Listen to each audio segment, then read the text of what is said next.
काय झालं? अरे आख्या काय झालंय? अरे काय झालंय प्रशांत?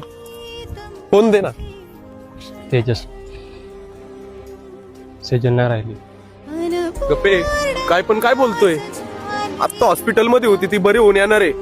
तेजस, आपल्या मैत्रीची शपथ, सेजल नाही राहील. काय बोलला? खरं सांग.